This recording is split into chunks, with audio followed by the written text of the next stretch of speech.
season is officially over, but for the soccer world, it is just beginning. This holiday break, we have 40 matches in 14 days, just from the Premier League, and many other leagues will follow. It is truly the greatest time of the year for soccer, and especially this Boxing Day, we have it all covered for you. Yeah, the best present this holiday season may not be under your tree. It may be on your TV. We've had some great matches this Boxing Day, and we're going to review them all for you. But first, we welcome our guest today, Adam Cohn. Adam, thanks for being here. Thank you for having me. It's wonderful day. So, this week is the biggest week for Premier League soccer, with this could really make a team's season or break a team's season. Damage can be done, and great stuff can happen in the Boxing Day week. So, this week, 3 days before Christmas, we had Liverpool face Arsenal in what had a top four implication. Both these teams are fighting for what it seems one top four spot, and it's really up for grabs between them. Let's take a look at our analysis. So it was a 3-3 draw. What do you take out from this game? I take out from this game that Arsenal are slowly gaining back their momentum. I mean, they weren't doing as well, qualifying for the Europa and all that garbage that they did. And now they're like getting their momentum back, beating Liverpool, team that's been consistently in the top four. Well, drawing, not beating, but making it close, especially with that comeback, you know. Yeah, Well, yeah. I think momentum is a really big thing this game because the goals in quick succession really showed that Arsenal can bounce back, and they really, once they're confident, once they have momentum, they're a really dangerous team. But on the flip side, Liverpool are 2-0 up, and 30 minutes left. You don't expect them to lose that lead, but that's really what Liverpool are. Yeah, Liverpool, I They think. do that often. Yeah, Liverpool often underestimates their opponents, which I think really hurts them in the long run. And they lose leads. They really do. They need to definitely work on. Especially if they regaining want to their lead. contend in the Champions League later. Well, they're up against Porto. Is that a winnable tie? It's a winnable matchup, certainly, but anything could happen, especially considering how Liverpool has done recently. Yeah, and Arsenal's trying to get back into that competition, so that was an important game, and Yeah. 3-3, nothing much shown there, but Some draws feel like wins, obviously, and some feel like losses. So you take Manchester United's 2-2 draw against Leicester. City. That obviously seemed like a devastating loss for Manchester United. But then you have the Arsenal-Liverpool game, and it really seems more like a win for Arsenal. Though, yeah, and a Liverpool loss for fans will Liverpool. feel disappointed. Same with Burnley fans. I mean, they left a 2-0 lead, right? Yeah. Yeah. Let's go Burnley. But now we go to a different topic in the Premier League. We mentioned before that teams play 4 games in the span of about 13 or 14 days. Can this be tiring for some players? Yes, especially you saw with Manchester United in that Carabao Cup game. They lost to Bristol, right? Yeah, they lost to Bristol. I mean, Bristol's a team that they should and could beat easily, but it's just very tiring to play all these games, and they were like focusing on the Premier League, so they just let up their game. You look at this. You have a match day on the 23rd. You got one on the 26th. You got one on the 30th. You got one on the 1st. That leaves almost no break for families that have players in them to celebrate the holidays. There's a lot of speculation that the Premier League should include a winter break, and I would support that. Yeah. And a lot of players say, it's an honor playing on, say, Boxing Day or over the winter break. But you gotta think, it really must be sad for them not to see their families over the holiday break. I don't think it could be fun. It really. It's I feel entertaining bad for for all the kids staying home. Yeah. All the schools watching even Premier in League most- and the media. Even in most regular office jobs, you do get Christmas time off and Premier League's not sure. holiday time off. But And, for more on this, read Henry Richmond's article about this. And link in description below. yes. So we finished up Boxing Day, which is considered by many the greatest day in Premier League soccer. And I think it lived up to the hype today. We got some great games. You saw Tottenham beating Southampton 5-2. That was a thriller. Goals coming. Yeah, we saw a controversial 3-3 West Ham Bournemouth draw, which had real implications for the relegation. And then we saw Burnley just lose their lead over Man United. I mean, they had Manchester United. They were very worried. And Burnley just let up their game, and they let Man U get back into it. Burnley have been great this season, but they don't have experience leading against top clubs. And I think that inexperience when they were up 2-0 against Manchester United doomed them. They didn't know what to do. They didn't have any past experience in that situation. Well, yeah, if you're Burnley, in the past years, you haven't got much experience leading against top table teams. And this is definitely an outlier season for them, but that's an interesting story, and that would have been great if Burnley had pulled off a win, but mainly saving themselves. But another big storyline is Harry Kane beating the record for most goals in a calendar year. How good is this England goal-scoring machine? He's great. There's no question about it. I mean, you can clearly see how good he is, breaking those records and all. And it's basically been a one-man show for Tottenham all year. Like, as I mentioned in my article about Tottenham's slump, is basically because Harry Kane has been doing it all. Adam, if Tottenham sell Harry Kane to Real Madrid, are Tottenham still a team that can contend?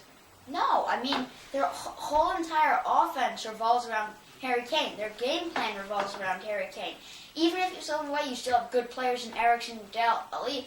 They're going to have to change their entire game plan just if they sold him. And I think a Real Madrid bid for Harry Kane will come in during the summer, and it will test Tottenham's resilience. I think Harry Kane, I think he would like to stick with Tottenham. I think he's a fighter, and I think he really wants to see a title in the Premier League for Tottenham. Yeah, seems like they're not going to win one with all these heroics. But, yeah, and so a lot of Premier League action. We'll have more to come on that, 28th, 30th, the 1st, all around this break. But now we turn to the January transfer window. Yeah, the transfer window could be really a make or break for teams. This stretch of time really is a vital part of the season for all Premier League teams. Yeah, teams have seen what has gone right and what has gone wrong for some, and they have decided what positions they need to upgrade, what positions are fine, what players they want to keep, what players they want to sell. So this is like the midpoint where they know everything and they know what they need to do. They have a game plan. Be fair, this is also the point where Manchester clubs, Chelsea, Arsenal will snap up players that are doing well. I fully expect Burnley's roster to be taken apart one by one. I mean, see what they're doing. So, Monaco, remember Monaco in last season's Champions League? They did amazing. A lot of good players nobody had heard of before. Completely taken away. Almost all the players were snapped up by big clubs, and Burnley and Watford better be careful about their players. But two interesting cases this season have been Manchester City and Manchester United. And it's clear that more players for them would definitely be useful. So, who do you think the Manchester clubs should try to sign, like a position? What's a position that Manchester United are weak in? Well, I think their defense may need a little bit more. I mean, they have Valencia, who is injured but should be back soon, and he's really been the rock there, plus David De Gea. However, I think they need another person there who can really be solid and shut down the other offenses. I mean, Luke Shaw started today. That was a sort of a surprise. Yeah, it was a surprise. But again, with Valencia gone, they're resorting to backups who you don't see play very often. And Rojo, they need more depth at center back. Yeah, also, yeah, I agree. You can see Manchester United, they have a great, young, talented attack, midfield, Lingard, Rashford, all those players, and they just need to balance it in with just a couple of better backs. Like you saw Man City, they went into the transfer window last summer and they got all these backs, and you see how they're doing now. Well, Manchester United needs to do something like that. They do not have the depth. Lindelof has failed. Say the same about Liverpool. They're starting an Estonian defender. Right. No. That's crazy. For Liverpool, both Salah and Coutinho have been amazing for Liverpool. Oh yeah, their attack is great, but do you think Salah deserves and will go to Real Madrid? Liverpool brought in Mohamed Salah with great implications, but he has succeeded all of them, and it's very rare that you see a player from Liverpool linked to Real Madrid. So, Salah might deserve a move to Real, and I think that he'd do well in Real and contend for a starting place in place of Gareth Bale. But I might be biased because I'm a Liverpool fan, but I don't think he should. He's played half a season. He's not done yet. He said he's come to Liverpool to win trophies. He hasn't won a trophy yet, and they need to utilize Salah in the best way. and keep his consistent goal scoring form. And if he has done enough for the club after a few seasons, then fine, let him go. But yeah, I think he deserves one, but he shouldn't go. You also saw about his move when he moved to Chelsea, how that didn't really work. So maybe it's a fluke. Like maybe this was just like a fluke because he's playing with Liverpool. No one really heard of him. Like they've heard of him, but like he's just not as good.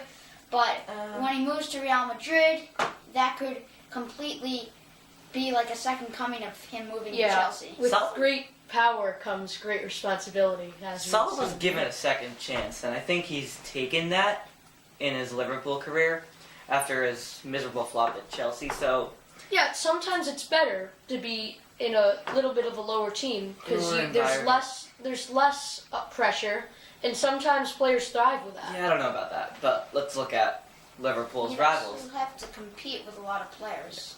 So. Okay. Let's look at Liverpool's rivals, Arsenal. Now, a few years ago, they brought in two big-name signings, Alexis Sanchez and Mesut Ozil, who were expected to do great things, but for a short period of time were really doing well on Arsenal. But they've all been injured, hampered, benched, and they have not replicated that same success of a few seasons ago. Should they stay and try to recuperate that form, or should they go to a club they'd be more satisfied at? Jack? They should leave. Honestly, I think they should leave. They haven't shown that much success at Liverpool. Currently, but I really just think they should get Arsenal. Sorry, I really think they should just get out. Well, Ozil's been linked to Manchester United, and that would be an interesting move. It's not. Yeah, that would be a weird move if that happened.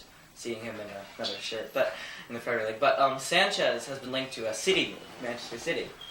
Now, City have been excelling beyond all doubts this season, and it's amazing what they're doing. If you're Pep Guardiola, do you put Sanchez immediately into your 11? Oh no, of course not. He has to like see how Sanchez can do because you know how he didn't do so well lately at Arsenal. You can't just put a player into your starting lineup. They have to earn their job. He's better than Aguero. They have to earn it though. Yeah, you can't come into a extremely successful team who have been dominating their league from a different position in which you've been struggling and expect to just get right into it. Yeah. Well, he's more versatile than Aguero or Gabriel Jesus, but if it's not broken, why would you try to fix it? I mean, like I'm saying, it's like, well, Man City don't want to take that risk of getting a new player that could potentially jeopardize their system. Right. I don't know. I think Sanchez is a bit too risky, and I wouldn't get him, but I think Pep Guardiola wants to work with him, having coached with him before. Yeah. So I think they'll probably get him, but I don't know if it'll be good. Another possible move for a Manchester club in Manchester United is there have been lots of reports that Henrik Mkhitaryan may be leaving to go to his former club Dortmund.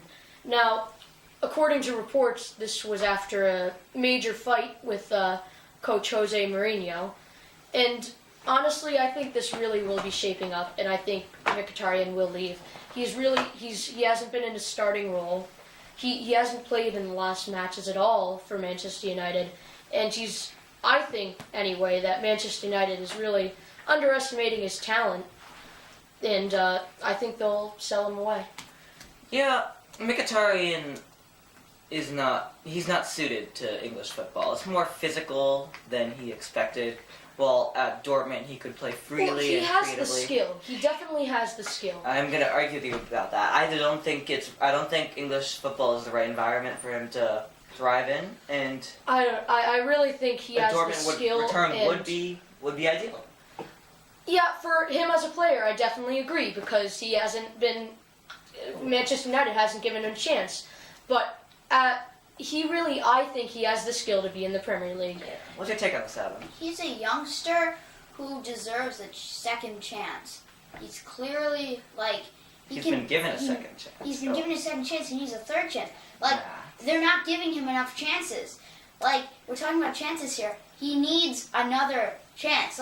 We know that he can be good, but it's just that Manchester United don't seem to see that in him, and maybe he can be the spark that lights them to catch Man City. They won't I catch know. them, just kidding. Well, I mean, last Boxing Day, in fact, Henrik Mkhitaryan scored with an amazing scorpion kick against Southampton. And from the moment I saw that, I thought Mkhitaryan would really be a force in The Manchester. first of like and be a 4 goals spark. that season or something. Well, no, but I really saw like spunk in the kid, and I thought he was really gonna do well at Manchester. Yeah, but it hasn't happened that Manchester obviously didn't think that. Expect him to be sold to Dortmund. Yeah, I definitely expect. So, yeah, that's a lot of things going on in January, but it's still December of 2018, and 2017. 2017, and the new year is upon us, and 2017 was an interesting year in soccer, and we should go over what we thought of 2017. 2017 had some great moments, goals, highlights, and players in it. And it's a year that will surely be remembered as a year of significant importance on the game. Let's take a look at some of our best moments from 2017. So, a lot of great players, and of course the Ballon d'Or went to Cristiano Ronaldo. But I don't think he was the best player. Sure, he won a lot of trophies, but he's the casual pick, and I'm going to pick a player who is a bit underrated, but he really contributes to an overall team more than Ronaldo does. This player is Luka Modric. The Croatian midfielder is in the prime of his career, starring for Real Madrid. They're number 10, and Real Madrid would not have won the Champions League without him. He really drove them to success, Modric. He's a great playmaker, versatile, attacking. He doesn't take many shots, but when he takes shots, he does score, and he led Croatia to their second straight World Cup, which is a great achievement for him and his country. And he fully deserves being named the best player of the year. What about you, Jack? For me, I'm not necessarily doing best player award, but most important player. And this is to Manchester United. David De Gea. Honestly, he's been keeping Manchester United in this the whole time. He's arguably the best goalkeeper in the Premier League, and he's really so important to the team. Even when their defense struggles, he's always there to back them up. And he is always consistent, and that's what Manchester United needs if they want to continue on to this Premier League season with success. Yeah. Well, De Gea is a great keeper, but I don't know if you can claim the best keeper in the world, not just the best player, but he is important to the team. What about you, Adam? Well, I'm going to go here with Harry Kane. He has really been the one force behind Tottenham. Even if they're not doing so well, like you talk about most important, he's the most important to their team without a doubt. Without Harry Kane, Tottenham would not be even competing for a top, 6th spot. Wouldn't be competing for the Europa League. Great player, great goal scorer. Yeah, he's like the force behind everything they do. Their game plan's about him. I know I've talked a lot about Harry Kane so far, but there's just not enough can be said about how good he is and how valuable he is to this Tottenham squad. Now, yeah, players were great. A lot of great players, but 2017 was a year littered with controversies. Let's take a look at them. So, I'm sure Jack will agree on this. My controversy was there was a lot of Russian influence. Reoccurring topic, it seems, in today's pop culture. But you saw before the Confederations Cup, which Russia hosted, Putin gave a speech pressuring the Russian team to do well. And that speech seemed a bit, over the top. Maybe it was a bit... Yeah, and this World Cup, obviously, Russia was put into arguably the easiest group in modern World Cup history. It is the easiest group. There's Saudi no argument. Arabia, Egypt, Uruguay. That's just... Yeah. I talked about this in an article you can find in the description, and also in last week's video, which you can find up here. And I really think Russia is really stepping a boundary here. Yeah. Soccer, come on. It's just... For economic and political gain, I don't think this was a smart move. And got the Olympics as well. And yeah, what do they expect? this is the first time we're suspecting Russia of things since the Cold War. And they've been really meddling in other people's business. And Russia, really, are a country that's been involved in some shaky dealings and measures. So that's a huge controversy. Adam, what do you Russia think? needs to stop doing this. It's not working. It's not helping anyone but themselves. Like, No, it's they're not gonna even be helping remembered them. for this. No, it's not even helping themselves. Next year, they really did rig the World Cup. No, Then they're next- going to be. well, yeah. Of course. next year, if they find that they really did, which I think is likely possibility, they're going to be kicked out. Like, what do they think is going to It's got to happen? be Olympics. Are they just going to like? They were we're almost not kicked out of that Euro dumb, 2016. you know? Remember the fans like rioting? Yeah, it's really Russia needs to. There's a step up. pressure on all those Russian players to do well, and they will go to drastic measures to achieve that, and that really is the biggest controversy. Also, Russia. I think in their group that this might fuel the other teams in their group to like try to be like, we Step up. have to beat them because of this. I agree, and it's not just good for Russia that they're in such an easy group. It's good for the other Saudi group Arabia, members. Egypt. Yeah, because if they had been put in a way better group, they would be likely that Yeah. they would have lost. So that's a huge controversy, the Russian, and we will surely get back to that every episode if you're on it. Yeah, no. And yeah, so Jack Newell, the Russia specialist. oh yeah. So now we move on to the best moment. There were some great moments in all of the soccer world, and let's take a look at them. Adam, what's a great moment for you? I think that this isn't necessarily a great moment. It's actually an awful moment for us, but it's the best moment. It's U.S. getting kicked out. It's an Oh. awful moment for us.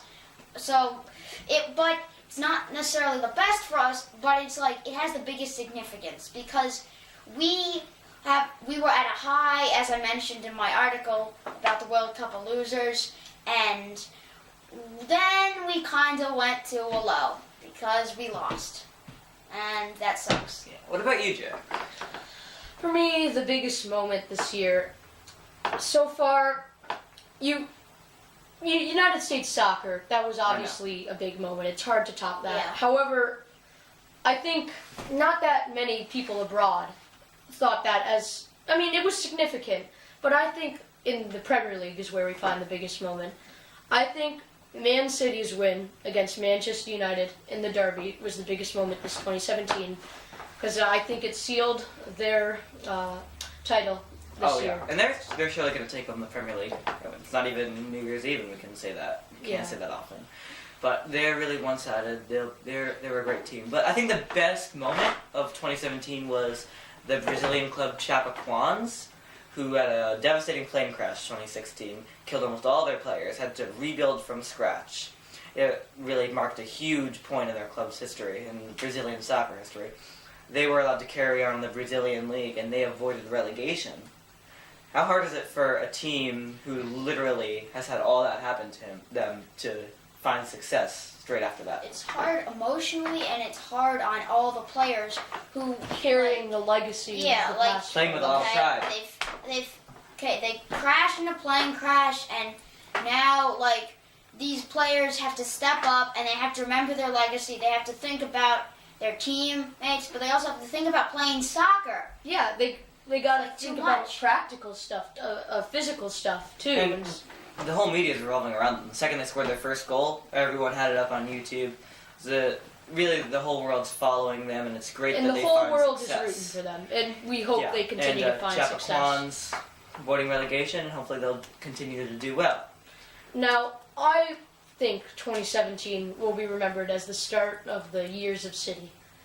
I really think this is going to be a dark time for all Other Premier League fans. all other Premier League fans. That's going to be Go Man dominated by United! City. Yeah.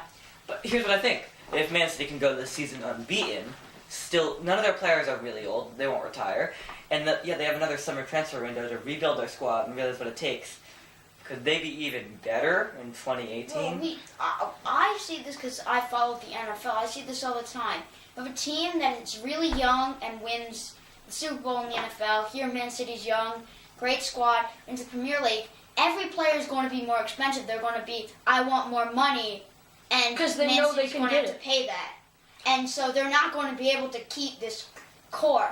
Maybe for another year, but soon the money requests are going to start coming in, and Man City's And going to have then- to choose who they want to cut. Yeah, and Their then they're going to favorite start player. signing young, good players that are less expensive who are going to jump at the chance to play on a great team I saw like Man Shakhtar City. Donetsk. They have a midfielder, Fred. Yeah. Their only loss of the season, Man City, was in the Champions League against Shakhtar. And Fred, a midfielder, was the pinpoint of that win for Shakhtar. And now Man City are looking into him. They have a really great scouting system. Guardiola's a genius, cultivating players like Sterling, Stones, De Bruyne to really do better and evolve on his team. And Man City will probably be one of the best teams in Premier League history. However, this unbeaten run that you talk about, I think it will come to an end tomorrow on Wednesday, December 27th, to Newcastle. What? Newcastle are relegation candidates. All good runs must come to an end. Not And Newcastle. I think this Against one Newcastle. I think this one will come to an end at St. James Park. Manchester City has shown that they're going to beat every top table team. What about a bottom table team that, They're like gonna- you said, Okay, is they're facing going to be the top. relegation? They're going to be the What top about table teams Burnley? by 4 goals. They're going to be the bottom table teams by 8 goals. Okay, that's the way it works in Manchester. Henry, I think they're going to underestimate Newcastle, and Newcastle's going to make them pay. Newcastle And doesn't that have may any be the talent start right now. of a Newcastle Well, bid to get out of I'll give relegation. you this. The day before the U.S. Trinidad game, it was like, everyone U.S. player was like, Trinidad? Of course we're going to beat Trinidad. And they ended up underestimating, Of and course. that paid. Okay, And let's that not paid talk off. about this. This is Yeah, very heartbreaking. emotional. But Man City is not going to lose to Newcastle, whatever your fantasy And predictions all are. I want for Christmas, honestly, is a Man City loss. I want to see this go on. See them How make a do you- season. I don't. I'm resigned to the fact that they're going to win the title. And it's not going to be anyone else's You year. resigned to the fact they're going to win the title 2 months ago. Yeah, you really, So I want to see them You have to have go all hope, the way Henry. undefeated. Hope. It would as a take Manchester United a team, minor fan, miracle. it's impossible for me to root for Man City. And they're honestly, the run's going to end sometime, fun and I seeing think what it's they're going to end doing. tomorrow. Sterling. It's not fun for us. You Uh, guys are already out of contention, totally, and we still have a little bit of hope, and we want to hold on to that. Man City are coming in the Premier League. They are. So any other predictions for 2018? Well, if you want to jump into predictions for 2018, I think that U.S. soccer, staying here in America, will have to start their rebuilding process. They're going to ship out all the old guys, Dempsey, Bradley, all those people. They're just going to ship them out. They're going to slowly leave them, and then they're going to open it up to a new page in U.S. soccer. Miazga out. Post Trinidad Tobago loss, post no World Cup, and they're going to be better. They're going to be much better than they were. And It's a 4 years from now, Fascinating. 4 story. years from now, I don't think they'll be playing in a Losers Cup. I think they'll be playing in the World Cup. Because every good team needs that little shock to Right. remind them that they don't have a To given remind them right that to they're not success. Invincible, and especially a team in a big country like the United States, they might go into it thinking, oh, we're untouchable. Even if our soccer team isn't the best, we're the United States. We dominate everything. Well, look at Germany. Germany, 2004 Euros, couldn't beat Latvia. Couldn't get out of In groups. England, And Germany beat Iceland. came up Yeah. with a 10-year plan. Germany came up with a 10-year plan to get their team back in contention. Very smart plan. And what did they do 10 years later? They won the World Cup. So yeah, so you're predicting that if you know, 26. if that's by right. their standards, if U.S. does this rebuilding right, then they could advance the level of a soccer team Yes, I- if they do I- it to the right. Belgiums and the Colombias of the world. So that'll be interesting. So my prediction for 2018 is that we'll see some development in the Barcelona-Catalonia story. Catalonia is a city in Spain that really has their own culture, and they have been pushing for independence for a while, have their own flag, have their own food, and they really are considered a country by some. But a problem is that Barcelona are located in Catalonia, they're a Catalonian team, and And- Barcelona play in La Liga, of course, the Spanish league. And Spain is really opposing this referendum. Spain's trying. Spain is sending in mass Oh, yeah. police. They really need to. They really want to keep Catalonia. But the thing is, if Catalonia does recede. recede from Spain, then that could mean things for Barcelona. And Barcelona would not be allowed to participate in La Liga anymore because However, So what's it your may be prediction? no. It may be possible that La I Liga. think that there will be extreme negotiations between the La Liga and Catalonia. Because La Liga will want to keep Barcelona. Right, that's what I'm saying. I think they Imagine may how bend much the of an rules. effect that would have. No, But the and La then Liga Real CEO Madrid would win every La Liga and then CEO Real Madrid would La win Liga every year. CEO, who's a Real Madrid fan, of course, said Barcelona would not be able to participate in La Liga if they seceded. That's stupid. Where does all your money go? Yeah, I would think Here's you'd the want thing. Toilet. Barcelona would have to find another league to play in. They wouldn't create their own Catalonia league because there's like 3 teams. So reports have said that they could play in the Premier League. Now I think negotiations for that could start in 2018, but that would have a really one-sided effect on the Premier I League. don't think the Premier League wants Barcelona. Yeah. They wouldn't want them. No. They have already a Barcelona, good balance they're in just, there. Yeah, it's like a different type of soccer that Barcelona plays. They're like they know that they're the best and have been the best or one of the best, and the Premier League is basically it's always a competition. Yeah, In the La Liga, it's not. We don't want the Premier League to be like the League One or the Bundesliga. Where Well, yeah, teams La runs Liga away. almost every year it's 2 or 3 teams that contend. It's always like Atletico, Real Madrid, and Barcelona. Now in the Premier League, sure, City this year is running away, but They in still are- terms of the It's not the places same in team that Champions wins every League, year. yeah, and we saw in Leicester a couple years ago that that would diminish all bottom hopes table of- teams can win, and So, And I we see think- in Burnley this year how yeah, and They Watford could as be well. that there will be Champions League. tense negotiations between Catalonia, La Liga, and the Premier League, and this could end with some uncertain times for FC Barcelona, one of the super teams, but they will be a team to look out for. I think Maybe they they'll should just play stay in the in La Liga. MLS. They should- I think they'll just stay in Well, La Liga. MLS, the league of, I'd Amazing say, I don't players? know if I'd call it the league. I'd call it a nursing home. It's basically where, all the old players go and go to That's why die Christian peacefully. Pulisic isn't there. Yeah. They die peacefully in the MLS. I where, can't think of a snappy comeback to say for that. So, yeah, well, yeah, Barcelona... you have nothing to worry All about. right, MLS MLS stinks. is good. Barcelona, interesting times for them ahead, but 2018 is bound to be a good year for all of soccer, football altogether, and we will have live coverage of all that, especially the World Cup headlining that year. And thank you for watching Stoppage Time Hub Talk Show, episode 2. Thank you.